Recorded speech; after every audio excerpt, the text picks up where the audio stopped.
ये है academy of social studies. मैं हूं आपका दोस्त पीसी यादव। मित्रों, आज हम आपको टॉपिक वाइज भारतीय संविधान एवं राज्य व्यवस्था के अंतर्गत क्वेश्चन प्रोवाइड करा रहा हूं। ये क्वेश्चन सभी प्रकार की परीक्षाओं के लिए समान रूप से उपयोगी हैं। आप ऐसे ही चाहे कुछ काम करते हुए या ईयरफोन लगा के घूमते हुए रिवीजन के तौर पर इसको पढ़ सकते हैं और ये आपकी परीक्षा में बहुत ही उपयोगी साबित होंगे। तो शुरुआत करते हैं। भारत में ईस्ट इंडिया कंपनी की स्थापना किस चार्टर एक्ट के तहत किया गया है? तो इसका उत्तर है 1600 ईस्वी के चार्टर एक्ट के तहत। 1600 ईस्वी के चार्टर एक्ट के तहत भारत में ईस्ट इंडिया कंपनी की स्थापना की गई है। महारानी एलिजाबेथ ने ईस्ट इंडिया कंपनी की स्थापना कर किसकी अध्यक्षता में पूर्वी देशों में व्यापार करने की आज्ञा प्रदान किया था? तो वो थी Lord mayor. East India company ने भारत में अपना कार्य कहाँ से प्रारंभ किया? तो वो स्थान था सूरत। सूरत से ईस्ट इंडिया कंपनी ने भारत में अपना कार्य प्रारंभ किया। सर्वप्रथम यहीं पर अंग्रेज़ों को अपनी कोठी स्थापित करने का आदेश दिया गया था। आंग्ल भारतीय विधि संहिताओं के निर्माण एवं विकास की नींव कहाँ से प्रारंभ होती है?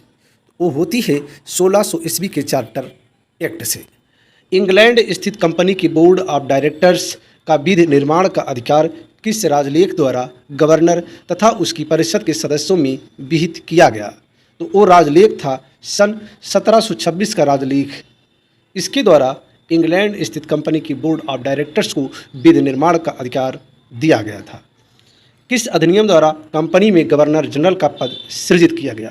ये बहुत ही महत्वपूर्ण प्रश्न है। ये कई बार परीक्षाओं में पूछा गया है। तो 1773 का जो रेगुलेटिंग एक्ट था उसके माध्यम से पहली बार कंपनी में गवर्नर जनरल का पद सृजित किया गया था। आपको बताना है कि प्रथम गवर्नर जनरल कौन था। 1773 के रेगुलेटिंग एक्ट के तहत पहला गवर्नर जनरल कौन था? अब देखते हैं अगला प्रश्न। गवर्नर जनरल वारेन हेस्टिंग्स के 4 सदस्यीय परिषद में पार्षद कौन कौन से थे? तो वो थे फिलिप फ्रांसिस, क्लेवरिंग, मॉनसन एवं बर्वेल। यहाँ से बहुत ही महत्वपूर्ण प्रश्न पूछा जाता है। प्रश्न इस प्रकार से पूछा जाता है कि गवर्नर जनरल वारेन हेस्टिंग्स की 4 सदस्यीय परिषद में कौन सा सदस्य नहीं था? वहाँ 4 विकल्पों में किन्हीं 3 सदस्यों का नाम होगा, चौथे का नाम नहीं होगा। चौथे की जगह किसी अन्य सदस्य का नाम होगा, वहीं से आपको उत्तर देना है। तो इन चारों सदस्यों के नाम आपको याद होने चाहिए। तो कौन कौन थे? फिलिप फ्रांसिस, क्लेवरिंग, मॉनसन एवं बर्वेल।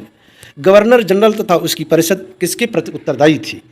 वो थी इंग्लैंड स्थित निदेशक बोर्ड यानी बोर्ड ऑफ डायरेक्टर्स के प्रति। जो गवर्नर जनरल था उसकी परिषद थी यहाँ पर भारत में, वह इंग्लैंड स्थित निदेशक बोर्ड के प्रति उत्तरदायी थी। ईस्ट इंडिया कंपनी की प्रबंधन शक्ति किसमें निहित थी? तो गवर्नर जनरल एवं उसकी परिषद में ईस्ट इंडिया कंपनी की प्रबंधन शक्ति निहित थी। कोलकाता में उच्चतम न्यायालय की स्थापना किस अधिनियम द्वारा किया गया? ये बहुत ही महत्वपूर्ण प्रश्न है। कोलकाता में उच्चतम न्यायालय की स्थापना 1773 के रेगुलेटिंग एक्ट के द्वारा किया गया। जब उच्चतम न्यायालय की स्थापना की गई तो वो साल था 1774। उच्चतम न्यायालय में कितने न्यायाधीश सदस्य थे तथा मुख्य न्यायाधीश कौन था? तो 4 सदस्य थे। मुख्य न्यायाधीश सर एलिजाह इम्पे थे। जो उच्चतम न्यायालय बनाया गया उसमें कुल 4 सदस्य थे। मुख्य न्यायाधीश सर एलिजाह इम्पे थे। किस अधिनियम द्वारा भारत के गवर्नर जनरल और उसकी काउंसिल को नियम तथा अध्यादेश जारी करने की शक्ति प्रदान की गई? तो वो एक्ट था रेगुलेटिंग एक्ट। रेगुलेटिंग एक्ट 1773 के तहत भारत के गवर्नर जनरल और उसकी काउंसिल को नियम तथा अध्यादेश जारी करने की शक्तियाँ प्रदान की गई। किस अधिनियम के द्वारा भारतीय लोगों से उपहार व रिश्वत लेने को प्रतिबंधित कर दिया गया?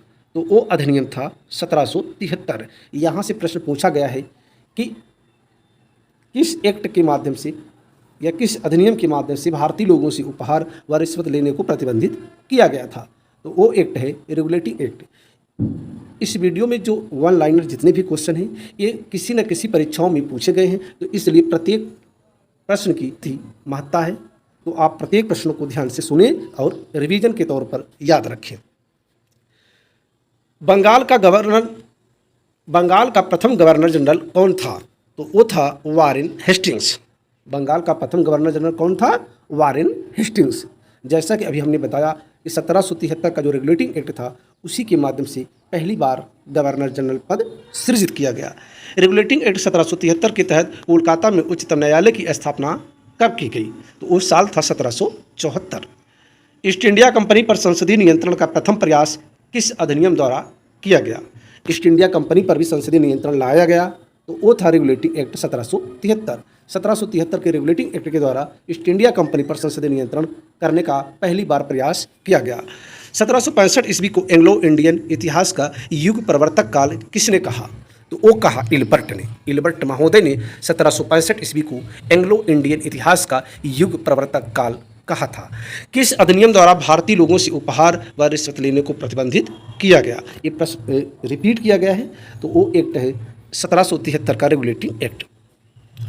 अब देखते हैं अगला प्रश्न, किस एक्ट के द्वारा सर्वोच्च न्यायालय की अधिकारिता से गवर्नर जनरल इन काउंसिल को मुक्त कर दिया गया था? यानी वह कौन सा एक्ट था जिस एक्ट के द्वारा गवर्नर जनरल और उसके काउंसिल को इससे मुक्त कर दिया गया? किससे? सर्वोच्च न्यायालय की अधिकारिता से। तो वो था 1781 का सेटलमेंट एक्ट। सर्वोच्च न्यायालय की राजस्व अधिकारिता को किस एक्ट के द्वारा समाप्त किया गया? तो वो एक्ट था 1781 का सेटलमेंट एक्ट। सर्वप्रथम किस गवर्नर जनरल को तथा किस अधिनियम द्वारा गवर्नर जनरल तथा मुख्य सेनापति दोनों की शक्तियां प्रदान की गई? ये बहुत ही महत्वपूर्ण प्रश्न है। सर्वप्रथम किस गवर्नर जनरल को तथा किस अधिनियम के द्वारा गवर्नर जनरल तथा मुख्य सेनापति दोनों की शक्तियां प्रदान की गई? तो लॉर्ड कॉर्नवालिस वो प्रथम गवर्नर जनरल थे और वो अधिनियम था 1786 का अधिनियम। 1786 के अधिनियम के द्वारा लॉर्ड कॉर्नवालिस को गवर्नर जनरल और मुख्य सेनापति दोनों की शक्तियां प्रदान की गई। किस अधिनियम के द्वारा कंपनी के व्यापारिक एवं राजनीतिक कार्यों को एक दूसरे से पृथक कर दिया गया? एक और महत्वपूर्ण प्रश्न, वह कौन सा अधिनियम था जिस अधिनियम के द्वारा कंपनी के व्यापारिक और राजनीतिक कार्यों को एक दूसरे से पृथक कर दिया गया? तो वो अधिनियम था पिट्स इंडिया एक्ट 1784। अगला प्रश्न है, कंपनी के कर्मचारियों पर उपहार लेने पर प्रतिबंध कब लगा दिया गया? 1784 का जो पिट्स इंडिया एक्ट था उसमें कंपनी के कर्मचारियों पर उपहार लेने पर प्रतिबंध लगा दिया गया। कंपनी के मामलों में ब्रिटिश सरकार का पहली बार कब नियंत्रण स्थापित हुआ? तो वो था एक्ट 1784 का Pitt's India act. Pitt's India act के तहत निर्मित बोर्ड ऑफ कंट्रोल का अध्यक्ष कौन होता था? वो होता था ब्रिटिश मंत्रिमंडल का एक सदस्य। ब्रिटिश मंत्रिमंडल का जो एक सदस्य होता था, जो मंत्री होता था ब्रिटिश मंत्रिमंडल का, वह बोर्ड ऑफ कंट्रोल का अध्यक्ष होता था। किस एक्ट के द्वारा गवर्नर जनरल को अपनी परिषद के निर्णयों को अस्वीकृत करने की शक्ति पुनः दे दी गई और इसे आगे आने वाले गवर्नरों के लिए भी विस्तृत किया गया? ये बहुत ही महत्वपूर्ण शक्ति थी जिसके माध्यम से गवर्नर जनरल को अपनी परिषद के निर्णयों को अस्वीकृत करने की शक्ति दी गई। तो वो एक्ट था चार्टर एक्ट 1793। नियंत्रक मंडल के सदस्यों को भारतीय राजस्व से वेतन देने का प्रावधान किस अधिनियम के तहत किया गया? बहुत ही महत्वपूर्ण प्रश्न है। आपको मालूम है कि नियंत्रक मंडल में ब्रिटिश सदस्य होते थे। सोचने की बात थी कि उनको जो वेतन दिया जाता था वो भारतीय राजस्व से दिया जाता था। तो भारतीय राजस्व से वेतन देने का प्रावधान किस अधिनियम के तहत किया गया? वो था 1793 का राजलेख। इसके माध्यम से उनको वेतन देने की जो व्यवस्था की गई, ये लंबे समय तक ऐसा चलता रहा। ईसाई मिशनरियों को भारत में धर्म प्रचार की अनुमति कौन सा राजलेख प्रदान करता है? ये प्रश्न पूछा गया है कि ईसाई मिशनरियों को भारत में धर्म प्रचार की अनुमति कौन सा राजलेख प्रदान करता है? तो वो है 1813 का राजलेख। 1813 का राजलेख, इसके माध्यम से ईसाई मिशनरियों को पहली बार भारत में धर्म प्रचार करने की अनुमति प्रदान की गई। 1813 के चार्टर द्वारा भारतीयों की शिक्षा पर व्यय के लिए कितनी राशि नियत की गई थी? तो वो राशि थी 1 लाख रुपये। पहली बार शिक्षा पर, यानी भारतीयों की शिक्षा पर कंपनी के द्वारा ये राशि नियत की गई थी। कितनी थी? 1 लाख रुपये। और वो एक्ट था चार्टर एक्ट 1813। भारत में आकर बसने तथा व्यापार करने के लिए आने वाले अंग्रेजों को लाइसेंस लेना किस चार्टर द्वारा अनिवार्य कर दिया गया? वो था चार्टर एक्ट 1813। 1813 के चार्टर अधिनियम के द्वारा भारत में आकर बसने तथा व्यापार करने के लिए आने वाले अंग्रेजों को लाइसेंस लेना अनिवार्य कर दिया गया। किस अधिनियम के द्वारा गवर्नर जनरल के सदस्यों की संख्या 4 से 3 कर दी गई? जिसमें एक प्रांत का मुख्य सेनापति होना अनिवार्य था। आपको हमने बताया था कि गवर्नर जनरल के सदस्यों की संख्या 4 थी और वो किस एक्ट के माध्यम से, रेगुलेटिंग एक्ट के माध्यम से। अब यहाँ पर सदस्यों की संख्या 4 से 3 कर दी गई, तो वो एक्ट था 1784 का पिट्स इंडिया एक्ट। मुख्य सेनापति का गवर्नर जनरल की परिषद का स्वतः ही सदस्य होने का अधिकार कब समाप्त हो गया? गवर्नर जनरल की जो परिषद होती थी उसमें जो मुख्य सेनापति होता था उसका स्वतः ही सदस्य बनने का या होने का अधिकार कब समाप्त हो गया? तो वो अधिकार समाप्त हुआ 1793 के चार्टर अधिनियम द्वारा। अगला प्रश्न देखते हैं, ईस्ट इंडिया कंपनी के व्यापारिक अधिकार को किस अधिनियम द्वारा समाप्त कर दिया गया? ये भी बहुत ही महत्वपूर्ण प्रश्न है। ये प्रश्न अति महत्वपूर्ण है। ईस्ट इंडिया कंपनी के व्यापारिक अधिकार को किस अधिनियम के द्वारा समाप्त कर दिया गया? तो वो अधिनियम था 1833 का चार्टर एक्ट, यानी 1833 का जो राजलेख था उसके माध्यम से ईस्ट इंडिया कंपनी के व्यापारिक अधिकार को समाप्त कर दिया गया। भारत का प्रथम गवर्नर जनरल कौन था? तो भारत का प्रथम गवर्नर जनरल था Lord William Bentinck. Lord William Bentinck भारत का प्रथम गवर्नर जनरल था। किस अधिनियम द्वारा गवर्नर जनरल की परिषद में विधि सदस्य की नियुक्ति का प्रावधान किया गया? तो वो था 1833 का राजलेख। 1833 के अधिनियम के द्वारा गवर्नर जनरल की परिषद में विधि सदस्य यानी एक विधि सदस्य की नियुक्ति का प्रावधान किया गया। अंग्रेजों को किस अधिनियम के तहत बिना लाइसेंस भारत आने जाने, बसने तथा व्यापार करने की स्वतंत्रता प्रदान की गई? तो वो था अधिनियम 1833। 1833 के अधिनियम के तहत अंग्रेजों को अब बिना लाइसेंस भारत आने जाने, बसने तथा व्यापार करने की स्वतंत्रता प्रदान की गई। अगला प्रश्न है, सर्वप्रथम भारत में शासन के केंद्रीकरण का प्रयास किस अधिनियम में दिखाई देता है? तो वो है 1833 का राजलेख। 1833 के राजलेख में पहली बार भारत में शासन के केंद्रीकरण का प्रयास किया गया। दास प्रथा को गैर कानूनी किस अधिनियम द्वारा घोषित किया गया? तो दास प्रथा को 1833 के चार्टर अधिनियम द्वारा इसको गैर कानूनी घोषित किया गया। 1843 ईस्वी के नियम 5 से इस पर रोक लगा दी गई। अगला प्रश्न देखते हैं, लॉर्ड मैकाले की अध्यक्षता में प्रथम विधि आयोग का गठन किस अधिनियम के तहत किया गया? तो लॉर्ड मैकाले की अध्यक्षता में प्रथम विधि आयोग का गठन 1833 के अधिनियम के तहत किया गया। सती प्रथा का अंत किस गवर्नर जनरल के द्वारा किया गया? तो सती प्रथा का अंत लॉर्ड विलियम बेंटिंग के द्वारा किया गया। जो लॉर्ड विलियम बेंटिंग थे उनके द्वारा 1829 ईस्वी के 17वें नियम के माध्यम से सती प्रथा का अंत किया गया। जैसा कि आप जानते हैं तत्कालीन समाज में सती प्रथा जैसी गंभीर बुराई विद्यमान थी। किस अधिनियम द्वारा भारत के 12 सदस्यीय विधान परिषद की स्थापना करते हुए कार्यपालिकी एवं विधायी कृत्यों को पृथक कर दिया गया? तो वो था 1853 का चार्टर अधिनियम। 1853 के चार्टर अधिनियम के द्वारा भारत के लिए 12 सदस्यीय विधान परिषद की स्थापना करते हुए कार्यपालिकी एवं विधायी कृत्यों को पृथक कर दिया गया। अगला प्रश्न देखते हैं, भारतीय विधान परिषद में क्षेत्रीय प्रतिनिधित्व का सिद्धांत किस राजलेख द्वारा लागू किया गया? तो भारतीय परिषद में जो भारतीय विधान परिषद थी उसमें क्षेत्रीय प्रतिनिधित्व का सिद्धांत 1853 के राजलेख द्वारा लागू किया गया। बढ़ते हैं अगले प्रश्न की तरफ, विधि सदस्य को कब गवर्नर जनरल की कार्यकारिणी का पूर्ण सदस्य बना दिया गया? तो वो सन था 1853। 1853 में विधि सदस्य को अब गवर्नर जनरल की कार्यकारिणी का पूर्ण सदस्य बना दिया गया। कर्मचारियों की नियुक्ति के लिए प्रतियोगी परीक्षा को आधार किस अधिनियम द्वारा बनाया गया?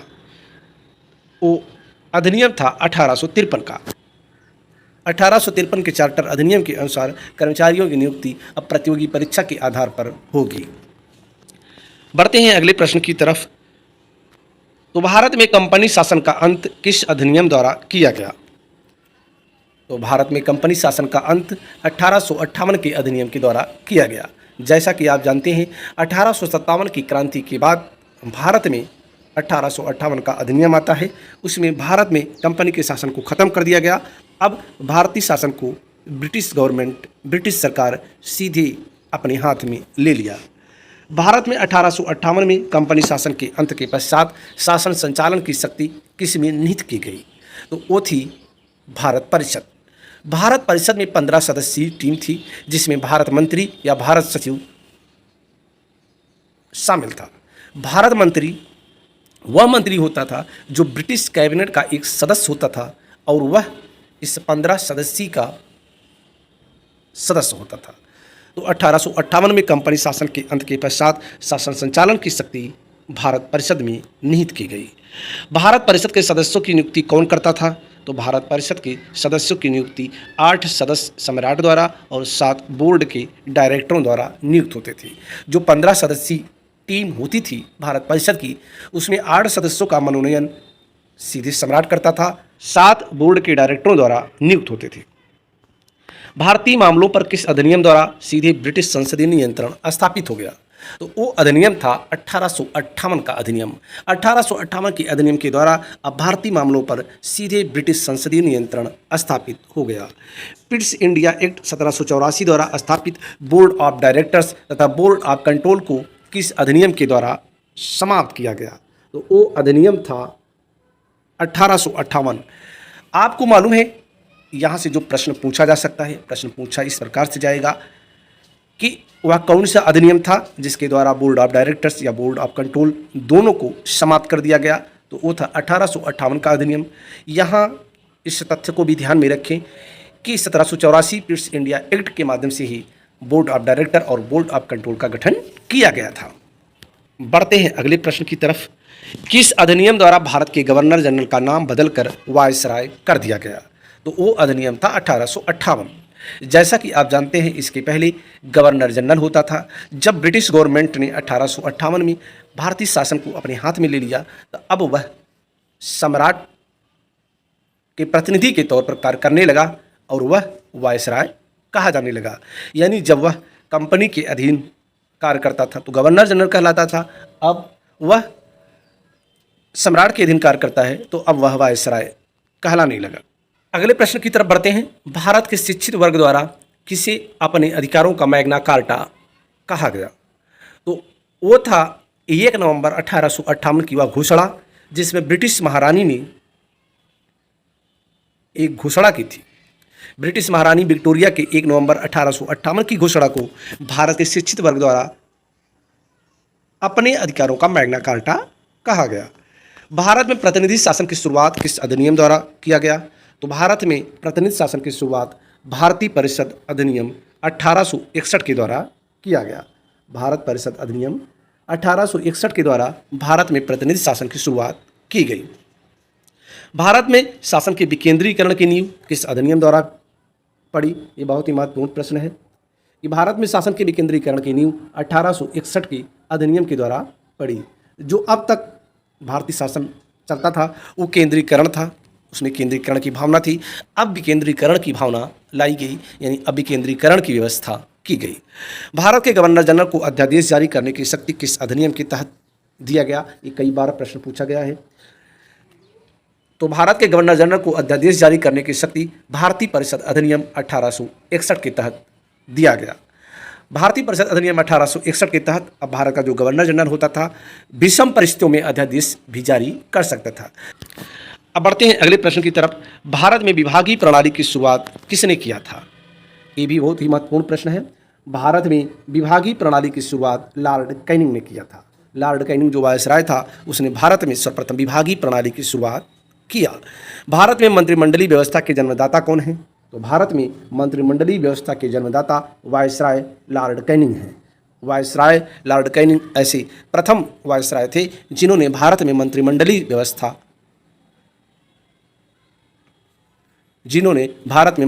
व्यवस्था लाई। भारत में आंशिक रूप से सर्वप्रथम संसदीय व्यवस्था का आरंभ किस अधिनियम में दृष्टिगत हुआ? तो वो था भारत परिषद अधिनियम 1892। भारत परिषद अधिनियम 1892 में भारत में आंशिक रूप से सर्वप्रथम संसदीय व्यवस्था प्रारंभ की गई। किस अधिनियम के तहत वार्षिक बजट पर बहस का अधिकार भारतीय सदस्यों को मिला? अभी तक भारतीय सदस्यों को बजट पर कोई बहस करने का अधिकार नहीं था। तो भारत परिषद अधिनियम 1892 में पहली बार भारतीय सदस्यों को वार्षिक बजट पर बहस करने का अधिकार मिला? भारत में प्रतिनिधि सरकार की नींव किस अधिनियम के द्वारा पड़ी? तो वो था भारतीय परिषद अधिनियम 1892। भारतीय परिषद अधिनियम 1892 के द्वारा भारत में प्रतिनिधि सरकार की नींव पड़ी। पहली बार मुस्लिम समुदाय के लिए पृथक प्रतिनिधित्व का उपबंध कब किया गया? तो वो था मार्ले मिंटो सुधार 1909। यह एक ऐसा अधिनियम था जिसके द्वारा भारत में अब दो समुदायों के बीच एक गहरी खाई बना दी गई और उसका दुष्परिणाम ये हुआ कि भारत की आज़ादी के समय आते आते भारत और पाकिस्तान दो भागों में बंट गया। तो पहली बार मुस्लिम समुदाय के लिए पृथक प्रतिनिधित्व का उपबंध कब किया गया? तो वो था मार्ले मिंटो सुधार 1909। बढ़ते हैं अगले प्रश्न की तरफ। मार्ले मिंटो अधिनियम 1909 की रिपोर्ट पर पारित किया गया था, यानी मार्ले मिंटो अधिनियम 1909 किसकी रिपोर्ट पर पारित किया गया था? तो वो थी सर अरुंडेल समिति। जो सर अरुंडेल समिति थी उसकी रिपोर्ट के आधार पर मार्ले मिंटो अधिनियम पारित किया गया। फूट डालो और राज करो की नीति का पोषक अधिनियम है भारत परिषद अधिनियम 1909। भारत परिषद अधिनियम फूट डालो और राज करो की नीति का पोषक अधिनियम है। किस अधिनियम द्वारा वायसराय की परिषद में सर्वप्रथम किसी भारतीय सदस्य को शामिल किया गया? तो वो था भारतीय परिषद अधिनियम 1909। 1909 के भारतीय परिषद अधिनियम में वायसराय की परिषद में पहली बार किसी भारतीय सदस्य को शामिल किया गया। वायसराय की परिषद में सर्वप्रथम किस भारतीय को शामिल किया गया? तो वो थी सत्येंद्र प्रसाद सिन्हा। ये बहुत ही महत्वपूर्ण प्रश्न है। जिन प्रश्नों को मैं महत्वपूर्ण की श्रेणी में डालता हूँ, वैसे जितने भी प्रश्न हैं सभी महत्वपूर्ण हैं, लेकिन जिनको महत्वपूर्ण की श्रेणी में डाल रहा हूँ वो समझो अति महत्वपूर्ण है। तो उन प्रश्नों को भी आप देखते चलें। तो सत्येंद्र प्रसाद सिन्हा पहली बार ऐसे भारतीय थे जिन्होंने वायसराय की परिषद में कार्य किया, यानी वायसराय की परिषद में सर्वप्रथम किस भारतीय को शामिल किया गया? वो थे सत्येंद्र प्रसाद सिन्हा जी। बढ़ते हैं अगले प्रश्न की तरफ। भारतीय सदस्यों को पूरक प्रश्न पूछने का अधिकार कब दिया गया था? तो भारतीय सदस्यों को पूरक प्रश्न पूछने का अधिकार 1909 के अधिनियम में दिया गया था। 1909 के मार्ले मिंटो सुधार में भारतीय सदस्यों को पूरक प्रश्न पूछने का अधिकार मिला।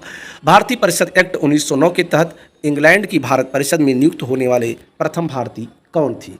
जो इंग्लैंड स्थित भारत परिषद थी उसमें नियुक्त होने वाले प्रथम भारतीय थे के.सी. गुप्ता तथा सैयद हुसैन बिलग्रामी। के.सी. गुप्ता तथा सैयद हुसैन बिलग्रामी को इंग्लैंड स्थित भारत परिषद में शामिल किया गया। वो अधिनियम था भारतीय परिषद अधिनियम 1909। प्रांतों में शासकीय बहुमत किस अधिनियम द्वारा समाप्त हो गया? तो प्रांतों में शासकीय अधिनियम 1909 के अधिनियम द्वारा समाप्त किया गया। किस अधिनियम के तहत गवर्नर जनरल की कार्यकारिणी में प्रथम भारतीय विधि सदस्य सत्येंद्र सिन्हा की नियुक्ति की गई? तो वो था अधिनियम भारतीय परिषद एक्ट 1909। भारतीय परिषद एक्ट 1909 में पहली बार गवर्नर जनरल की कार्यकारिणी में प्रथम भारतीय विधि सदस्य सत्येंद्र सिन्हा को शामिल किया गया। केंद्र में द्विसदनीय व्यवस्था किस अधिनियम के द्वारा किया गया? तो केंद्र में द्विसदनीय व्यवस्था भारत सरकार अधिनियम 1919 के द्वारा लाई गई। द्विसदनीय व्यवस्था का तात्पर्य जो लोअर हाउस अपर हाउस है, जो आज के समय की लोकसभा है, राज्यसभा है, उसी को द्विसदनीय व्यवस्थापिका कहा जाता है। तो केंद्र में द्विसदनीय व्यवस्थापिका यानी केंद्र में द्विसदनीय व्यवस्था किस अधिनियम के द्वारा किया गया? तो पहली बार भारत सरकार अधिनियम 1919 के द्वारा केंद्र में द्विसदनीय व्यवस्था लागू की गई। प्रांतों में उत्तरदायी एवं द्वैध शासन की स्थापना किस अधिनियम के द्वारा की गई? तो वो अधिनियम था 1919। 1919 के अधिनियम के द्वारा प्रांतों में उत्तरदायी एवं द्वैध शासन की स्थापना की गई। इस मामले में अगर देखें तो 1919 का जो अधिनियम था भारतीय शासन के लिहाज से अति महत्वपूर्ण साबित हुआ। द्वैध शासन के जन्मदाता कौन थे? तो द्वैध शासन के जन्मदाता थे लियोनिल कार्टिस। ये अति महत्वपूर्ण प्रश्न है। द्वैध शासन के जन्मदाता थे लियोनिल कार्टिस। सर्वप्रथम अपनी पुस्तक डायरकी में द्वैध शासन व्यवस्था का वर्णन किसने किया था?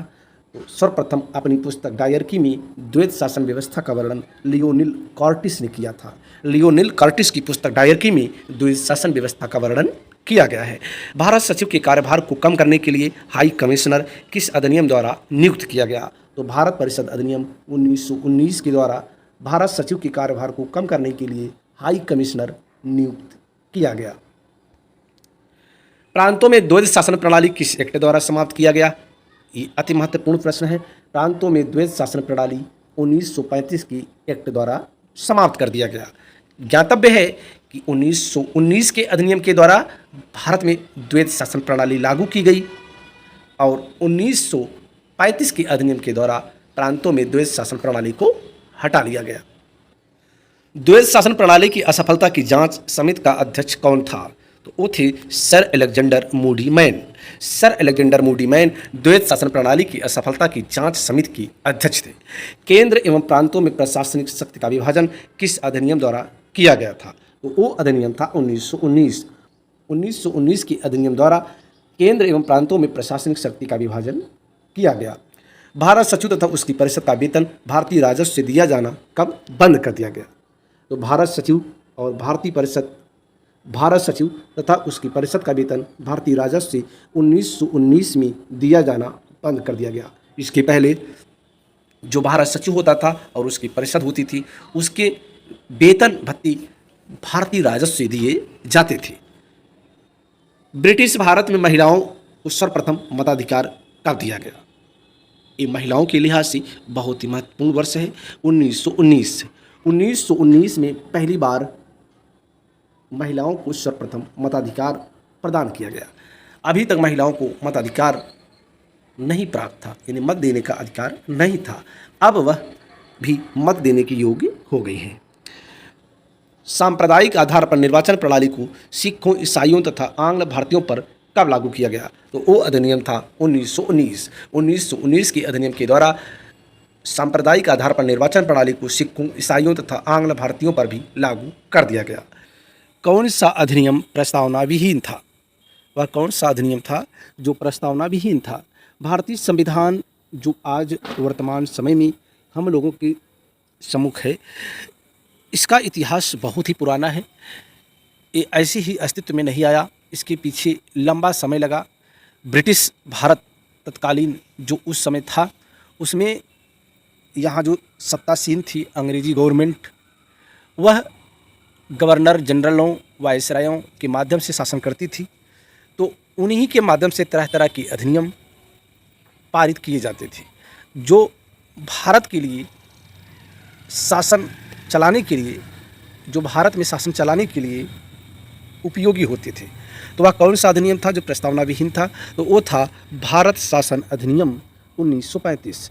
भारत शासन अधिनियम 1935 में प्रस्तावना नहीं थी, उसमें 1919 के अधिनियम की प्रस्तावना को जोड़ दिया गया था। जैसा कि जानते हैं जो वर्तमान समय में हमारा संविधान है, इसमें प्रस्तावना है। भारत में संघीय सरकार की स्थापना का प्रस्ताव किस अधिनियम में था? तो वो था भारत शासन अधिनियम 1935। भारत शासन अधिनियम 1935 में भारत में एक संघीय सरकार की स्थापना का प्रस्ताव दिया गया था। भारत में संघीय सरकार क्यों नहीं स्थापित की जा सकी? बात उस समय की हो रही है जब देश आज़ाद नहीं था। तो भारत में संघीय सरकार इसलिए नहीं स्थापित की जा सकी क्योंकि इसमें जो देशी रियासतें थी वो शामिल नहीं हुई। जो भारत शासन अधिनियम 1935 था, उसमें इस बात की व्यवस्था की गई थी कि जो ब्रिटिश भारत है और जो देशी रियासतें हैं उनको मिला करके एक संघ बनाया जाएगा। तो ब्रिटिश भारत जो अंग्रेज़ों के कब्जे में था, वहाँ की तो बात अलग ही थी क्योंकि वो अंग्रेजी हुकूमत के अंतर्गत शासित था। लेकिन जो देशी रियासतें थी ये उस प्रस्ताव में सम्मिलित नहीं हुई, इसलिए संघीय सरकार स्थापित नहीं की जा सकी। केंद्र में द्वैध शासन व्यवस्था किस अधिनियम के द्वारा लागू की गई? तो वो था भारत शासन अधिनियम 1935। भारत शासन अधिनियम 1935 के द्वारा केंद्र में द्वैध शासन व्यवस्था लागू की गई। भारत शासन अधिनियम 1935 द्वारा प्रांतों में किस प्रकार की शासन व्यवस्था स्थापित की गई? तो भारत शासन अधिनियम 1935 के द्वारा प्रांतों में स्वायत्त शासन व्यवस्था स्थापित की गई। बढ़ते हैं अगले प्रश्न की तरफ। भारत शासन अधिनियम 1935 द्वारा केंद्र और प्रांतों में शक्तियों का विभाजन किस स्वरूप में किया गया है? तो वो किया गया है तीन सूचियों में किया गया था। संघ सूची, प्रांतीय सूची और समवर्ती सूची। जो भारत शासन अधिनियम 1935 था उसमें 3 प्रकार की सूचियाँ बनाई गई थी, संघ सूची, प्रांतीय सूची और समवर्ती सूची। ऐसा ही कुछ इस समय हमारे संविधान में है। यहाँ संघ सूची, राज्य सूची और समवर्ती सूची है। जैसा कि आप जानते हैं कि संघ सूची के विषयों पर कानून बनाने का अधिकार संघ को होता है। प्रांतीय सूची यानी राज्य सूची जो होती है उस पर कानून बनाने का अधिकार राज्यों को होता है। समवर्ती सूची के विषयों पर कानून बनाने का अधिकार दोनों को होता है। तो भारत शासन अधिनियम 1935 जो था उसमें केंद्र और प्रांतों में शक्तियों का विभाजन इन्हीं सूचियों के अंतर्गत किया गया था। फेडरल न्यायालय की स्थापना किस अधिनियम द्वारा किया गया, तो वो था भारत शासन अधिनियम 1935। अगर आपको याद हो तो जो रेगुलेटिंग एक्ट था 1773 का, जो 1773 का रेगुलेटिंग एक्ट था उसमें सुप्रीम कोर्ट की स्थापना की व्यवस्था की गई थी, जो कलकत्ता में स्थापित किया गया था। तो यहाँ संघीय न्यायालय की बात है, तो संघीय न्यायालय की स्थापना भारत शासन अधिनियम 1935 के द्वारा किया गया था। अब बढ़ते हैं अगले प्रश्न की तरफ। संघीय न्यायालय को कौन कौन सी अधिकारिता प्राप्त थी, तो वो थी प्रारंभिक, अपीली तथा परामर्शदात्री। जो संघीय न्यायालय बनाया गया था भारत शासन अधिनियम 1935 के अंतर्गत उसको 3 प्रकार की अधिकारिता प्राप्त थी, प्रारंभिक, अपीली तथा परामर्शदात्री। भारत शासन अधिनियम 1935 द्वारा कितने प्रांतों में द्विसदनीय विधानसभा स्थापित किया गया, तो वो प्रांत थे 6 प्रांतों में द्विसदनीय व्यवस्थापिका यानी द्विसदनीय विधानमंडल स्थापित किया गया। द्विसदनीय विधानमंडल का आशय विधानसभा और विधान परिषद से है। अब बढ़ते हैं अगले प्रश्नों की तरफ। भारत परिषद का अंत किस अधिनियम के द्वारा किया गया। जो भारत परिषद बनाया गया था यहाँ की शासन व्यवस्था को संचालित करने के लिए, तो भारत परिषद का अंत किस अधिनियम के द्वारा किया गया, तो वो अधिनियम था भारत शासन अधिनियम 1935। भारत शासन अधिनियम 1935 के अंतर्गत भारत परिषद का अंत किया गया था। 1935 के अधिनियम के बारे में किसने कहा था कि यह अनेक ब्रेकों वाली इंजन रहित गाड़ी है, तो इसके बारे में जो 1935 का अधिनियम था उसके बारे में अनेक ब्रेकों वाली इंजन रहित गाड़ी पंडित जवाहरलाल नेहरू ने कहा था। पंडित जवाहरलाल नेहरू ने 1935 के अधिनियम को ये कहा था कि यह अनेक ब्रेकों वाली इंजन रहित गाड़ी है। भारत शासन अधिनियम 1919 द्वारा सांप्रदायिक निर्वाचन पद्धति का विस्तार कर इसमें किनको और शामिल कर लिया गया। आपको मालूम है कि भारत शासन अधिनियम 1909 जो था मार्ले मिंटो सुधार सांप्रदायिक निर्वाचन जैसी व्यवस्था लेके आया था। तो भारत शासन अधिनियम 1919 के द्वारा इसमें कुछ और लोगों को शामिल किया गया था, तो वो थी आंग्ल भारतीय, ईसाई और यूरोपीय एवं सिख, यानी इनको भी इसमें शामिल कर लिया गया। भारत शासन अधिनियम 1935 को गुलामी का अधिकार पत्र किसने कहा, तो वो कहा था पंडित जवाहरलाल नेहरू ने। पंडित जवाहरलाल नेहरू ने भारत शासन अधिनियम 1935 को गुलामी का अधिकार पत्र कहा था। बढ़ते हैं अगले प्रश्न की तरफ।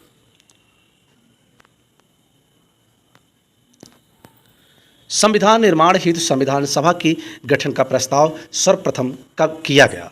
संविधान निर्माण हेतु संविधान सभा के गठन का प्रस्ताव 1942 में क्रिप्स मिशन के द्वारा किया गया था।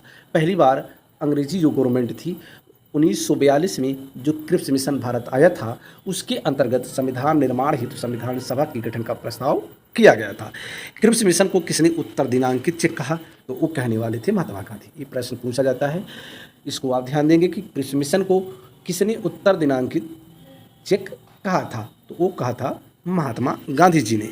क्रिप्स मिशन को मुस्लिम लीग ने क्यों अस्वीकार किया, तो क्रिप्स मिशन को मुस्लिम लीग ने इसलिए अस्वीकार किया क्योंकि भारत विभाजन की मांग संविधान सभा में पृथक निर्वाचन मंडल को स्वीकार नहीं किया गया था। यानी जो मुस्लिम लीग थी उसकी ये मांग थी, डिमांड थी कि भारत विभाजन किया जाए और संविधान सभा जो होगी उसमें पृथक निर्वाचन मंडल की व्यवस्था की जाए, जबकि क्रिप्स मिशन ने ऐसे किसी प्रस्ताव को मानने से इनकार कर दिया था। तो इसलिए क्रिप्स मिशन को मुस्लिम लीग ने अस्वीकार कर दिया। कैबिनेट मिशन कब भारत आया, क्रिप्स मिशन के बाद मार्च 1946 में कैबिनेट मिशन भारत आया। कैबिनेट मिशन के सदस्य कौन थे, तो कैबिनेट मिशन के सदस्य पैथिक लॉरेंस भारत सचिव, स्टेफोर्ड क्रिप्स व्यापार बोर्ड के अध्यक्ष एवं एवी एलेक्जेंडर नौसेना प्रमुख थे। यहाँ से जो प्रश्न पूछा जाता है कि कैबिनेट मिशन के इनमें से कौन कैबिनेट मिशन का सदस्य नहीं था। तो इन तीनों सदस्यों के नाम दिए जाएंगे और चौथा किसी अन्य सदस्य का नाम दिया जाएगा। तो आपको बताना होगा कौन सा सदस्य कैबिनेट मिशन में सम्मिलित नहीं था। तो कैबिनेट मिशन के जो सदस्य हैं इनको याद रखें, पैथिक लॉरेंस, स्टेफोर्ड क्रिप्स और एवी अलेक्जेंडर। स्टेफोर्ड क्रिप्स से ही जो क्रिप्स मिशन आया था उसमें ये शामिल थे, इनकी अध्यक्षता थी, इसीलिए उस मिशन को स्टेफोर्ड क्रिप्स के नाम पर ही क्रिप्स मिशन कहा गया था। तो ये कैबिनेट मिशन क्यों कहा गया, क्योंकि इसमें जो कैबिनेट स्तर के मंत्री थी वो शामिल थे। अब बढ़ते हैं अगले प्रश्न की तरफ। संविधान सभा में लगभग कितनी जनसंख्या पर एक सदस्य नियुक्त किए जाने का प्रावधान था। जो संविधान सभा बनाने की बात की गई थी उसमें कितनी जनसंख्या पर एक सदस्य नियुक्त किए जाने की बात की गई, तो वो थी जनसंख्या 10 लाख, यानी 10 लाख जनसंख्या पर एक संविधान सभा सदस्य बनाने की बात की गई थी। अब अगले प्रश्न की तरफ बढ़ते हैं। संविधान सभा का निर्वाचन किस पद्धति से किया गया। अप्रत्यक्ष निर्वाचन पद्धति से किया गया। जो प्रांतीय विधानसभा के सदस्य थे उन्हीं के द्वारा संविधान सभा का निर्वाचन किया गया था। जैसे वर्तमान समय में लोकसभा राज्यसभा होती है, विधानसभा विधान परिषद होती है। लोकसभा के सदस्यों का चुनाव प्रत्यक्ष होता है जबकि राज्यसभा सदस्यों का चुनाव अप्रत्यक्ष होता है। अप्रत्यक्ष इसलिए होता है क्योंकि राज्यसभा सदस्यों का चुनाव आम जनता नहीं करती बल्कि आम जनता के द्वारा चुने हुए विधानसभा के सदस्य करते हैं, तो इसलिए इसको अप्रत्यक्ष निर्वाचन कहा जाता है। संविधान सभा के सदस्यों के निर्वाचन हेतु मान्यता प्राप्त समुदाय कौन कौन थी, तो वो थी सामान्य, मुस्लिम और सिख। सामान्य, मुस्लिम और सिख ये संविधान सभा के निर्वाचन हेतु मान्यता प्राप्त समुदाय थे। बढ़ते हैं अगले प्रश्न की तरफ। संविधान के कुल सदस्यों की संख्या कितनी निश्चित की गई। जो संविधान सभा बनाई गई उसमें कुल कितने सदस्यों की बात की गई, तो उसमें 389 सदस्यों की बात की गई। यानी जो संविधान सभा बनाई जानी थी उसमें 389 सदस्य शामिल होंगे। ऐसी कौन सी रियासत थी जिसके प्रतिनिधि संविधान सभा में सम्मिलित नहीं हुए, तो वो रियासत थी हैदराबाद। हैदराबाद रियासत उस समय संविधान सभा में सम्मिलित नहीं हुई। प्रांतों को कितने समूह में बांटा गया था, तो प्रांतों को 3 समूह में बांटा गया था। समूह का जिसमें 6 हिंदू बहुमत वाले प्रांत थे, समूह खा जिसमें मुस्लिम बहुमत वाले प्रांत थे, और समूह गा असम एवं बंगाल का मुस्लिम बाहुल्य क्षेत्र। यानी प्रांतों को 3 समूहों में बांटा गया था। बढ़ते हैं अगले प्रश्न की तरफ। 1937 के प्रांतीय चुनाव में कांग्रेस ने कितने प्रांतों में पूर्ण बहुमत प्राप्त किया था। आपको मालूम है कि जो 1935 का भारतीय शासन अधिनियम था उसमें चुनाव कराने की बात की गई थी। तो 1935 भारतीय शासन अधिनियम के तहत ही 1937 में प्रांतीय चुनाव कराए गए। प्रांतीय चुनावों में कुल 5 प्रांतों में कांग्रेस ने बहुमत हासिल किया और सरकार बनाई। 1937 में पंजाब में किसके नेतृत्व में यूनियनिस्ट पार्टी ने सरकार बनाई थी, तो वो सिकंदर हयात खान थी। सिकंदर हयात खान के नेतृत्व में यूनियनिस्ट पार्टी ने सरकार बनाई थी। 1937 के चुनाव में कांग्रेस का चुनाव चिन्ह क्या था, तो 1937 के चुनाव में कांग्रेस का चुनाव चिन्ह पीला बक्सा था। क्षेत्रीय पार्टियों के रूप में 1937 में बम्बई में इंडिपेंडेंस पार्टी, बंगाल में कृषक प्रजा पार्टी तथा पंजाब में यूनियनिस्ट पार्टी की स्थापना किनके द्वारा की गई। अगर क्षेत्रीय पार्टियों की बात करें, जो इंडिपेंडेंस पार्टी थी यानी इंडिपेंडेंस जो पार्टी थी उसको बनाने वाले थे डॉक्टर अंबेडकर यानी डॉक्टर BR अम्बेडकर, और बंगाल में जो कृषक प्रजा पार्टी थी उसको बनाने वाले थे फजलुल हक, और पंजाब में यूनियनिस्ट जो पार्टी थी उसकी स्थापना करने वाले थे अफसर हुसैन। इन तीनों के द्वारा अलग अलग पार्टियां बनाई गईं। सिंध में अब्दुल्ला हारून ने 1937 में किस क्षेत्रीय दल की स्थापना की थी, तो जो अब्दुल्ला हारून जी थे उन्होंने स्वतंत्र दल की स्थापना की थी 1937 में। 1937 के चुनाव में कांग्रेस ने कितने प्रांतों में अपनी सरकार बनाई थी, तो वो प्रांत थे 6 प्रांतों में कांग्रेस ने सरकार बनाई थी। आपको मालूम है कि 5 प्रांतों में उसकी स्पष्ट बहुमत की सरकार थी, जबकि 6ठे प्रांत में दूसरे दलों के सहयोग से सरकार बनाई थी। मुस्लिम लीग को 1937 में किस प्रांत में सबसे अधिक सीटें प्राप्त हुई, तो वो था प्रांत बंगाल। बंगाल में कुल 40 सीटें उसे प्राप्त हुई। संयुक्त प्रांत जो आज का उत्तर प्रदेश है उसमें किसके नेतृत्व में 1937 में सरकार का गठन किया गया था? तो वो सरकार थी जीबी पंत के नेतृत्व में, यानी गोविंद बल्लभ पंत के नेतृत्व में। गोविंद बल्लभ पंत के नेतृत्व में 1937 में संयुक्त प्रांत में सरकार का गठन किया गया था। प्रीवी काउंसिल से आप क्या समझते हैं? तो प्रीवी काउंसिल का आशय वह परिषद है जिसे तत्कालीन ब्रिटिश सम्राट ने मूलतः शासन कार्यों के संचालन हेतु चुना था। तो वो परिषद बनाई गई थी तत्कालीन ब्रिटिश सम्राट के द्वारा, जो मूलतः शासन कार्यों के संचालन हेतु चुनी गई थी। प्रीवी काउंसिल का कार्य क्या था, आप इसको समझें। जैसे उस समय हमारे देश में संघीय न्यायालय स्थापित किया गया था 1935 के शासन के अधिनियम के तहत। तो जो संघीय न्यायालय होता था वो अंतिम न्यायालय नहीं था, उसके खिलाफ प्रीवी काउंसिल में रिट दायर की जाती थी जो ब्रिटेन में रहता था। जैसे आज का हमारा जो सर्वोच्च न्यायालय है वो अपील करने के लिए अंतिम न्यायालय है, उसके ऊपर कोई न्यायालय नहीं है। लेकिन उस समय जो संघीय न्यायालय था उसके ऊपर भी प्रीवी काउंसिल होती थी। संविधान सभा में सर्वाधिक प्रतिनिधि किस प्रांत के थे? तो वो थी संयुक्त प्रांत की। संयुक्त प्रांत में 55 और द्वितीय एवं तृतीय स्थान पर क्रमशः मद्रास व बिहार थे। जहाँ संयुक्त प्रांत में 55 सदस्य थे, वहीं बिहार में 36 और मद्रास में 49 सदस्य थे। डॉक्टर बी आर अम्बेडकर का संविधान सभा में निर्वाचन किस प्रांत से हुआ था? तो डॉक्टर बी आर अम्बेडकर का संविधान सभा में निर्वाचन बंगाल के पूर्वी भाग से। ध्यातव्य है कि डॉक्टर अम्बेडकर 1946 के चुनाव में बंगाल के पूर्वी भाग से चुने गए थे, किंतु भारत के विभाजनोपरांत वह क्षेत्र पाकिस्तान में चला गया। अतः बम्बई प्रेसिडेंसी की पुनः सीट कांग्रेस के M.R. जयकर से रिक्त कराकर उपचुनाव द्वारा अम्बेडकर को पुनः संविधान सभा का सदस्य बनाया गया। ये बहुत ही महत्वपूर्ण तथ्य है। यहाँ से आपको ये समझने जरूरी है कि जब डॉक्टर बी आर अम्बेडकर का संविधान सभा में निर्वाचन होता है तो उस समय बंगाल का जो पूर्वी क्षेत्र है, यानी आज का जो बांग्लादेश है, वहाँ से इनका निर्वाचन होता है। ये निर्वाचन जो था मुस्लिम लीग के सहयोग से एक संविधान सभा में निर्वाचित होते हैं। लेकिन जब 1937 में देश का विभाजन हो जाता है, यानी उसके साथ इस संविधान सभा का विभाजन हो जाता है, तो संविधान सभा पाकिस्तान की अलग बनती है, भारत की अलग बनती है। भारत की संविधान सभा में डॉक्टर अम्बेडकर का स्थान रिक्त हो जाता है, यानी वह अब संविधान सभा के सदस्य नहीं बन सकते थे। इसलिए तत्कालीन जो कांग्रेस थी, कांग्रेस ने बम्बई की जो बम्बई प्रेसिडेंसी थी उसकी पूना सीट से उसकी जो सदस्य थे M.R. जयकर, उनको जो है इस्तीफा दिला करके सीट रिक्त कराई गई और वहाँ से उपचुनाव किया गया। उपचुनाव के द्वारा डॉक्टर अम्बेडकर को पुनः संविधान सभा में शामिल कराया गया। आप समझ सकते हैं कि डॉक्टर बी आर अम्बेडकर संविधान सभा के लिए कितनी महत्वपूर्ण थे। बढ़ते हैं अगले प्रश्न की तरफ। 1946 के चुनाव के पश्चात मुस्लिम लीग ने किस प्रांत में अपनी सरकार बनाई?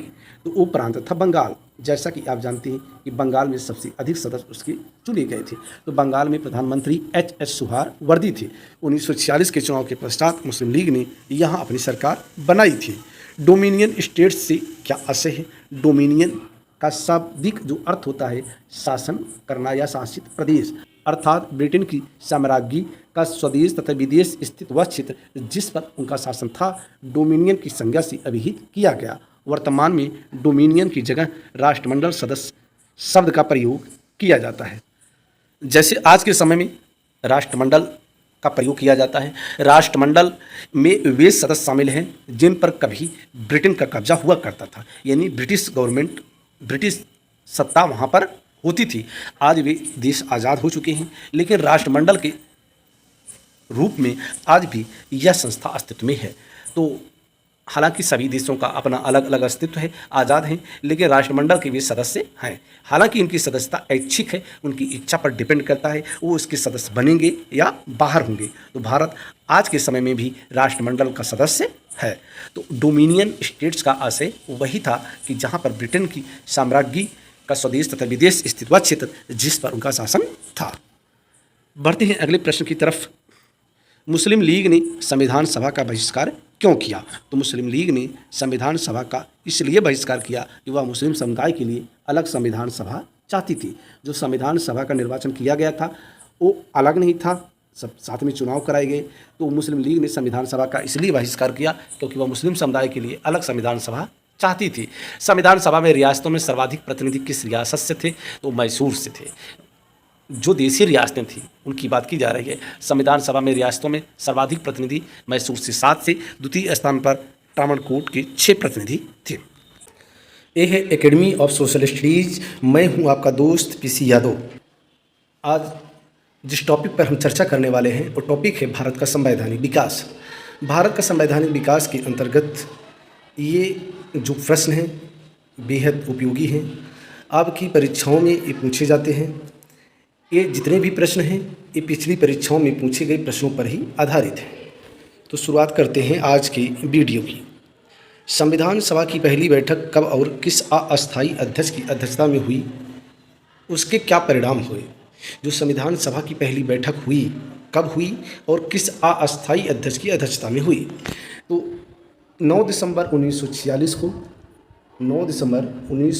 को अस्थायी अध्यक्ष डॉक्टर सच्चिदानंद सिन्हा की अध्यक्षता में हुई थी, किंतु मुस्लिम लीग ने इस बैठक का बहिष्कार किया था। ज्ञातव्य है कि डॉक्टर सच्चिदानंद सिन्हा का संबंध बिहार से था। संविधान सभा के अस्थायी अध्यक्ष डॉक्टर राजेंद्र प्रसाद थी, लेकिन जो पहली बैठक होती है उसमें अस्थायी अध्यक्ष डॉक्टर सच्चिदानंद सिन्हा को बनाया जाता है, जो कि संविधान सभा में सबसे वरिष्ठ सदस्य थे। बढ़ते हैं अगले प्रश्न की तरफ। संविधान सभा का अस्थायी अध्यक्ष किसे और कब चुना गया, तो 11 दिसंबर 1946 को डॉक्टर राजेंद्र प्रसाद को संविधान सभा का अस्थायी अध्यक्ष चुना गया। यदि कांग्रेस विभाजन स्वीकार न करती तो एक पाकिस्तान के स्थान पर कई पाकिस्तान बनते। किसने कहा था? ये कहा था सरदार पटेल ने। सरदार पटेल भारत के एकीकरण में महत्वपूर्ण भूमिका इन्होंने निभाई। इन्होंने कहा कि यदि कांग्रेस विभाजन स्वीकार न करती तो एक पाकिस्तान के स्थान पर कई पाकिस्तान बनते। संविधान सभा द्वारा भारतीय संविधान पर हस्ताक्षर कब किया गया, तो संविधान सभा द्वारा 24 जनवरी 1950 को भारतीय संविधान पर हस्ताक्षर किए गए। ध्यातव्य है कि 24 जनवरी 1950 को संविधान सभा के 284 सदस्यों ने संविधान की कुल 3 प्रतियों पर हस्ताक्षर किया था। तो कुल कितने सदस्यों ने हस्ताक्षर किया था? 284 सदस्यों ने, और वो तारीख थी 24 जनवरी 1950। भारतीय अधिराज्य के लिए संविधान सभा को कब संप्रभु संविधान सभा घोषित किया गया, तो वो तारीख थी 14 अगस्त 1947 को। 14 अगस्त 1947 को भारतीय अधिराज्य के लिए संविधान सभा को संप्रभु संविधान सभा घोषित किया गया। भारतीय उपनिवेश के लिए प्रभुसत्ता संपन्न संविधान सभा के प्रथम अध्यक्ष कौन थे, तो वो थे डॉक्टर राजेंद्र प्रसाद।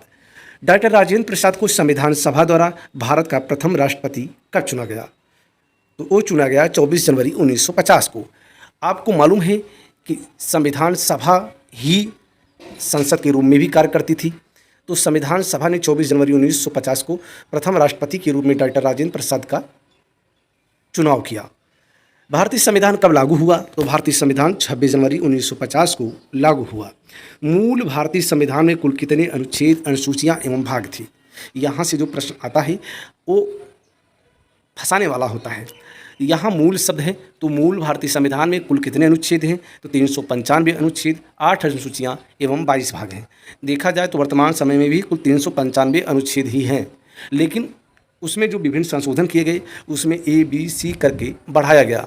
हालांकि वैसी संख्या तो बढ़ती है, लेकिन 395 ही लिखित रूप में मानी जाती है, क्योंकि 395 में अनुच्छेद जो हैं उसी के अंतर्गत ही बढ़ाए गए हैं। रही बात अनुसूचियों की, तो अनुसूचियाँ हो गई हैं 12 अनुसूचियाँ वर्तमान समय में हैं, लेकिन मूल संविधान में 8 अनुसूचियाँ थी।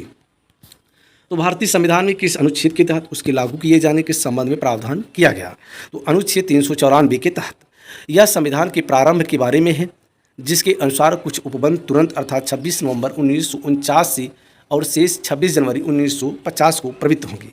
आप भारतीय संविधान की जब प्रस्तावना पढ़ते हैं तो वहाँ लिखा है कि 26 नवंबर 1949 को हम आत्मर्पित करते हैं, यानी इस संविधान सभा के द्वारा उसको वहीं पर लागू कर दिया जाता है 26 नवंबर 1949 को। 394 जो इसका अनुच्छेद है उसमें इसके लागू होने के संबंध में प्रावधान किया गया है। शेष जो संविधान है वो 26 जनवरी 1950 को लागू होता है।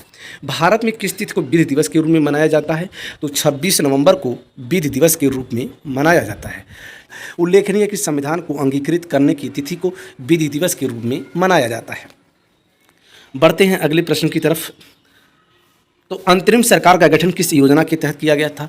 तो अंतरिम सरकार का गठन कैबिनेट मिशन योजना के अंतर्गत किया गया था। अंतरिम सरकार का गठन कब किया गया था? तो अंतरिम सरकार का गठन 2 सितंबर 1946 को किया गया था। मुस्लिम लीग कब सरकार में शामिल हुई? तो 26 अक्टूबर 1946 को वह अंतरिम सरकार में शामिल हुई।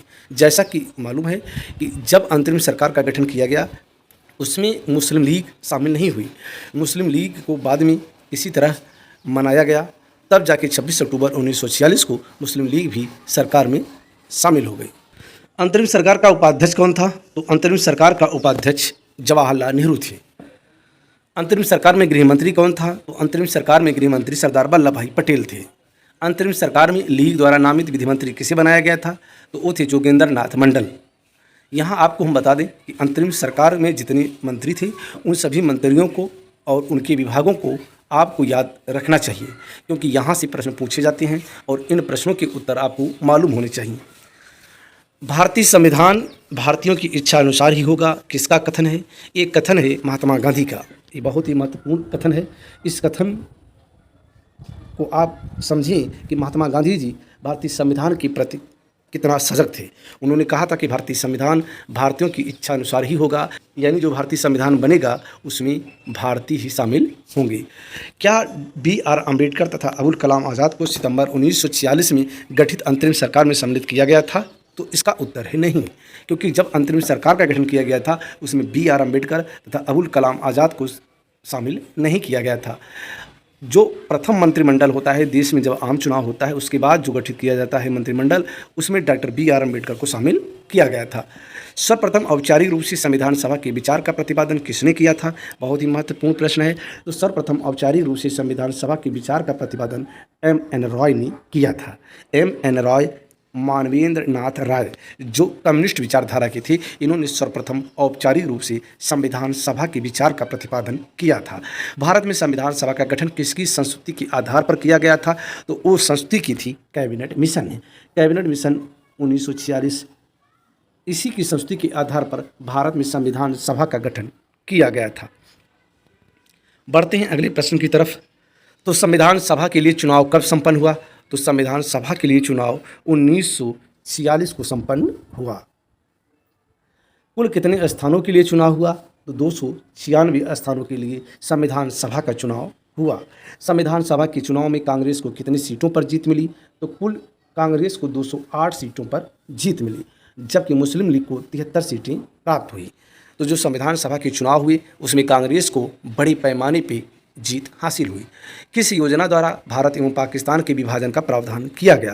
तो ये योजना थी माउंटबेटन योजना। यहाँ से जो प्रश्न पूछा जाता है कि वह कौन सी योजना थी जिस योजना के आधार पर भारत एवं पाकिस्तान का विभाजन किया गया? तो माउंटबेटन योजना के आधार पर ही भारत एवं पाकिस्तान का विभाजन किया गया। जून 1948 तक अंग्रेजों द्वारा भारत छोड़ने की घोषणा किस ब्रिटिश प्रधानमंत्री ने किया था? तो वो घोषणा करने वाले थी क्लीमेंट एटली। क्लीमेंट एटली ने यह घोषणा की थी कि जून 1948 तक अंग्रेज भारत को छोड़ देंगे। भारत एवं पाकिस्तान का विभाजन किस अधिनियम द्वारा हुआ? तो भारत एवं पाकिस्तान का विभाजन भारतीय स्वतंत्रता अधिनियम 1947 के तहत किया गया। अगर अधिनियम की बात किया जाए भारत एवं पाकिस्तान के विभाजन की, तो वो अधिनियम था भारतीय स्वतंत्रता अधिनियम 1947। भारतीय स्वतंत्रता अधिनियम ब्रिटिश संसद द्वारा कब पारित किया गया? तो वो तारीख थी 18 जुलाई 1947। 18 जुलाई 1947 को भारतीय स्वतंत्रता अधिनियम ब्रिटिश संसद द्वारा पारित किया गया। बढ़ते हैं अगले प्रश्न की तरफ। तो भारतीय स्वतंत्रता के समय ब्रिटेन में किस पार्टी की सरकार थी? यहाँ से भी प्रश्न पूछा गया है। तो भारतीय स्वतंत्रता के समय ब्रिटेन में लेबर पार्टी की सरकार थी। आपको मालूम है कि वहाँ दो प्रकार की पार्टियाँ हैं, एक लेबर पार्टी है जिसको उदारवादी पार्टी कहा जाता है, एक है कंजर्वेटिव पार्टी यानी जिसको अनुदारवादी पार्टी कहा जाता है। अगला प्रश्न है, स्वतंत्र भारत के प्रथम गवर्नर जनरल कौन थे? तो स्वतंत्र भारत के प्रथम गवर्नर जनरल लॉर्ड माउंटबेटन थे। आपको मालूम है कि जब भारत आज़ाद होता है 15 अगस्त 1947 को, और वहाँ से लेकर के 26 जनवरी 1950 तक गवर्नर जनरल का पद था, क्योंकि 15 अगस्त 1947 से लेकर के 26 जनवरी 1950 तक जो शासन चलाया गया वो चलाया गया भारतीय शासन अधिनियम 1935 के तहत।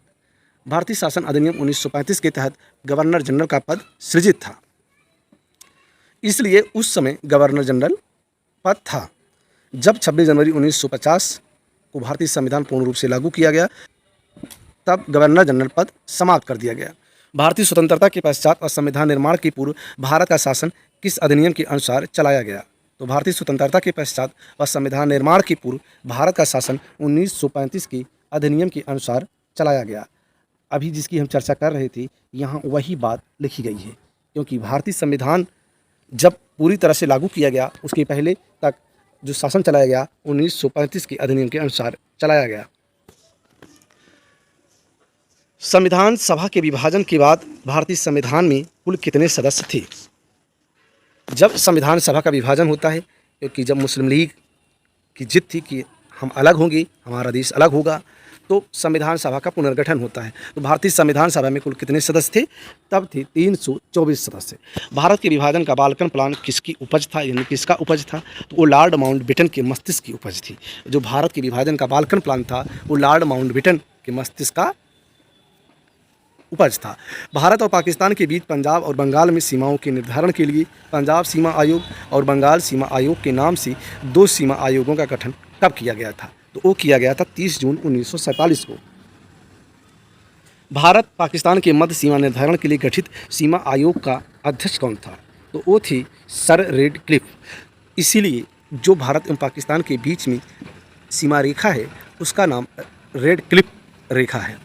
भारत मंत्री का पद कब समाप्त कर दिया गया? भारत मंत्री यानी सचिव का पद 1947 में भारतीय स्वतंत्रता अधिनियम के द्वारा समाप्त कर दिया गया। ब्रिटिश सम्राट का देशी रियासतों पर प्रभुत्व कब समाप्त हो गया? तो 1947 में ब्रिटिश सम्राट का देशी रियासतों पर प्रभुत्व समाप्त हो गया। अगला प्रश्न है, 15 अगस्त 1947 से 26 जनवरी 1950 तक भारत का राजनीतिक दर्जा क्या था? तो उस समय ब्रिटिश राष्ट्रकुल के एक अधिराज का दर्जा प्राप्त था। अब देखते हैं अगला प्रश्न, संविधान सभा की प्रथम बैठक कब और कहाँ हुई थी? तो वो हुई थी 9 दिसंबर 1946 को नई दिल्ली में। संविधान सभा की स्थापना कब की गई थी? तो 9 दिसंबर 1946 को। ध्यातव्य है कि संविधान सभा का गठन उस तिथि से माना जाता है जिस तिथि को वायसराय ने संविधान सभा की प्रथम बैठक को बुलाया था। अगर संविधान सभा की स्थापना की बात की जाए तो 9 दिसंबर 1946 ही माना जाएगा, जो इसकी प्रथम बैठक थी। संविधान सभा का अस्थायी अध्यक्ष किसे चुना गया? तो संविधान सभा का अस्थायी अध्यक्ष डॉक्टर सच्चिदानंद सिन्हा जी को चुना गया। उद्देश्य प्रस्ताव में कुल कितने अनुच्छेद थे? तो उद्देश्य प्रस्ताव में कुल 8 अनुच्छेद थे। 13 दिसंबर 1946 को उद्देश्य प्रस्ताव किसने प्रस्तुत किया था? तो 13 दिसंबर 1946 को उद्देश्य प्रस्ताव पेश करने वाले थे पंडित जवाहरलाल नेहरू। उद्देश्य प्रस्ताव को संविधान सभा द्वारा कब स्वीकृति प्रदान किया गया? तो 22 जनवरी 1947 को उद्देश्य प्रस्ताव को संविधान सभा के द्वारा स्वीकृत किया गया। स्वतंत्र भारत की संविधान सभा का अध्यक्ष कौन था? तो स्वतंत्र भारत की संविधान सभा का अध्यक्ष डॉक्टर राजेंद्र प्रसाद थे। डॉक्टर अंबेडकर की अध्यक्षता में 7 सदस्यीय प्रारूप समिति का गठन कब किया गया था? तो डॉक्टर अंबेडकर की अध्यक्षता में 7 सदस्यीय प्रारूप समिति का गठन 29 अगस्त 1947 को किया गया था। संविधान के प्रारूप समिति के सदस्य जेपी खेतान की मृत्यु के बाद किसे उसका सदस्य बनाया गया? तो उसके बाद टी कृष्णामाचारी को संविधान की प्रारूप समिति का सदस्य बनाया गया। संघ संविधान समिति का अध्यक्ष कौन था? तो संघ संविधान समिति का अध्यक्ष पंडित जवाहरलाल नेहरू थे। प्रांतीय संविधान समिति का अध्यक्ष कौन था? तो प्रांतीय संविधान समिति का अध्यक्ष सरदार वल्लभ भाई पटेल थे। ज्ञातव्य है कि संविधान सभा में कई प्रकार की समितियां बनाई गई थीं और प्रत्येक समिति की अपनी अलग अलग अध्यक्ष होते थे। सरदार वल्लभ भाई पटेल को प्रांतीय संविधान सभा का अध्यक्ष बनाया गया। ध्यातव्य है कि सरदार पटेल अल्पसंख्यक एवं मूल अधिकार समिति के भी अध्यक्ष थे। संविधान सभा के संवैधानिक सलाहकार बी.एन. राव यानी बेनेगल नरसिंह राव ने संविधान का प्रथम प्रारूप कब प्रस्तुत किया? तो अक्टूबर 1947 को बी.एन. राव ने संविधान का प्रथम प्रारूप प्रस्तुत किया। भारतीय स्वतंत्रता के पश्चात संविधान सभा की प्रथम बैठक कब हुई? तो भारतीय स्वतंत्रता के पश्चात संविधान सभा की प्रथम बैठक 14 अगस्त 1947 की मध्य रात्रि को हुई। भारत पाक विभाजन के पश्चात पाकिस्तान के लिए अलग संविधान सभा गठित हुई तथा कुछ प्रांतों के प्रतिनिधियों की संविधान सभा से सदस्यता समाप्त हो गई। फलतः भारतीय संविधान सभा की संख्या कितनी रह गई? तो वो रह गई 299। 299 सदस्य ही शेष बचे 229 प्रांतों से और 70 देशी रियासतों से। संविधान सभा द्वारा प्रारूप समिति पर कुल कितने वाचन के पश्चात अंतिम रूप दिया गया? तो कुल 3 वाचन हुए थे। प्रथम वाचन होता है 4 नवंबर से 9 नवंबर 1948 तक, द्वितीय वाचन होता है 15 नवंबर 1948 से 17 अक्टूबर 1949 तक और तृतीय वाचन होता है 14 नवंबर 1949 से 26 नवंबर 1949 तक। इन तीनों वाचनों को याद रखना अति आवश्यक है, क्योंकि इन वाचनों से संबंधित भी प्रश्न पूछे जाते हैं। संविधान निर्माण हेतु संविधान सभा के कुल कितने अधिवेशन हुए? तो कुल हुए 11 अधिवेशन, किंतु संविधान पर हस्ताक्षर की बैठक को शामिल करने पर 12 बैठकें मानी जाती हैं। यहाँ से जो प्रश्न आता है वो विवादित है। अगर कहीं संविधान निर्माण हेतु संविधान सभा के कुल कितने अधिवेशन हुए, अगर उन विकल्पों में 12 नहीं है 11 है तो आप 11 उत्तर देंगे, लेकिन अगर 11 भी है 12 भी है तो आप उस जगह 12 को सही उत्तर मानेंगे। संविधान सभा द्वारा कुल कितने दिन संविधान के प्रारूप पर विचार विमर्श किया गया? तो संविधान सभा द्वारा कुल 114 दिन तक इसके प्रारूप पर विचार विमर्श किया गया। भारतीय संविधान को संविधान सभा द्वारा कब अंगीकृत किया गया? तो भारतीय संविधान को संविधान सभा द्वारा 26 नवंबर 1949 को अंगीकृत किया गया। संविधान निर्माण में कुल कितना दिन लगा? तो 2 वर्ष 11 माह 18 दिन का समय लगा। संविधान सभा की अंतिम बैठक कब हुई? तो संविधान सभा की अंतिम बैठक 24 जनवरी 1950 को हुई। तो इसी के साथ ये वीडियो यहीं पर समाप्त होता है। उम्मीद करता हूँ कि ये वीडियो आपको पसंद आ रहे होंगे। ये वन लाइनर हैं। यहाँ से तथ्यात्मक दृष्टि से देखें तो बहुत से तथ्य आपको भारतीय संविधान से संबंधित आपको मिलेंगे। ऐसे ही वन लाइनर की जो श्रृंखला है चलती रहेगी। आप ऐसे ही प्यार और स्नेह बनाए रखें। अगली बार एक नई वीडियो के साथ पुनः उपस्थित होऊंगा। तब तक के लिए जय हिंद, जय भारत।